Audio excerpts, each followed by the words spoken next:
Hey, welcome to today's video. I'm Michael Neuenschwander, CPA, Certified Financial Planner with Outlook Wealth Advisors. And today we're going to talk about the differences between strategies you'd use pre-retirement versus strategies you'd use in retirement. So, put it quite simply, it says the things that got you there aren't necessarily the things that are going to get you through retirement. So what are some of the key differences, some of the risks, things you need to take into account? So in today's video, we're really going to focus on simply call it the investment, side of things, investment strategy or allocation. So many people have had a nice long history as you've simply been saving for retirement, putting money in, largely having to leave it on the growth side, so to speak, because retirement is, a good ways away, 10, 15, 20 years away. But as you get close to retirement or then into retirement, some of the rules definitely change. So one term you may have heard of, simply called dollar cost averaging. But what that is while you're saving and putting money away, particularly in a 401k plan, you're automatically putting money in every single pay period without having to think about it. You're not having to decide every 2 weeks, should I invest this money? Should I buy this stock or this fund? It's automatically going to work for you. And in the long run, in a market that typically, goes up, 70% of years, that works in your favor because you're simply buying things. If they happen to take a dip, you're getting them on sale and you're using the long-term return of the market to work in your favor. Unfortunately, that works in reverse once you're in retirement. So one of the big things in retirement is now if you're in a position where it says, well, between Social Security or if you're fortunate enough to have a pension, etc., you need to take a certain amount out of your investments, every single month or every single year. But if you need that money to live on, you don't necessarily have the luxury of saying, well, if the market takes a dip, I'm simply going to stop spending money. Most people may have a little bit of leeway there, but to simply turn it off and be able to not take any money isn't the reality for most people in retirement. So in that case, this dollar cost averaging actually works against you. You're having to take money out even when the market's down, but to get the same dollars, you have to sell more shares or sell more of your principal. So the likelihood or the probability of you being able to make up that ground and still come out ahead goes way down.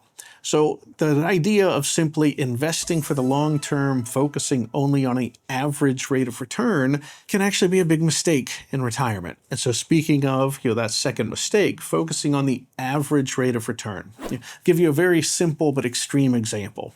Suppose you own a stock, or it could be a fund, take your choice, and that stock is up 50% one year and then down 50% the next. What's the average rate of return in that scenario? Well, the average of plus 50 and minus 50 is 0. But if you're actually invested in that portfolio or in that stock, plus 50 and then losing 50, your real dollars are actually down 25%. Now, if you compound that and say, well, I need to actually take my income off of that as well, here's where you can see focusing on an average rate of return without understanding the volatility or the risk that goes with it is another big mistake in terms of what worked in your favor prior to retirement is now working against you when you're in that point in your life where you're needing to take money out on a consistent basis. The other thing that many of you may have heard of is what's called sequence of return, risk. And that simply has to do with when you retire, do you happen to be retiring into a good 5 or 10 years of a market? Or unfortunately, bad timing, you retire right before the market takes a dip. And unfortunately, neither of us can predict that. And I can joke all day and say, well, anybody who tells you that they can predict it, probably is more of a sign that you should walk away, not place tons of confidence in them. So we can look over time and say a sequence of return, though, has a huge impact of how retirement works. Let me give you an example. If you have a bad 10 years, but you have it 15, 20 years from now, so instead of being 65, you're now 75, 85 years old.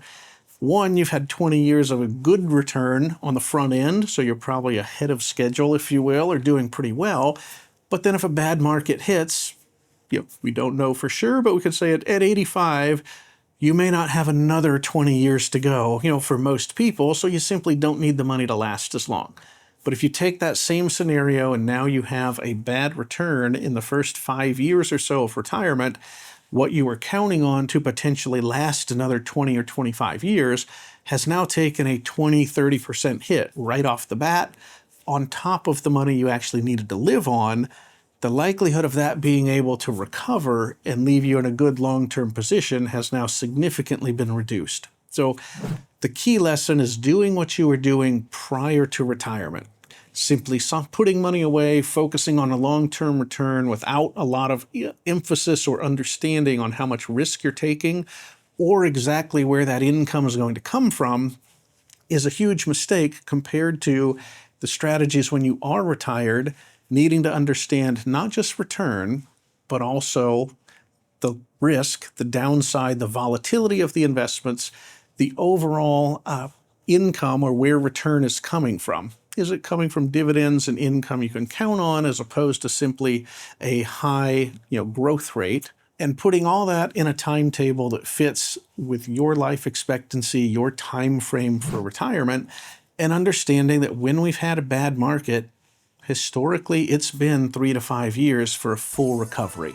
So do you have that safety net, either as conservative investments, CDs, cash in the bank, some way that if we have the bad market, you can bridge the gap and not have to sell off those higher returning but higher risk investments in a bad time.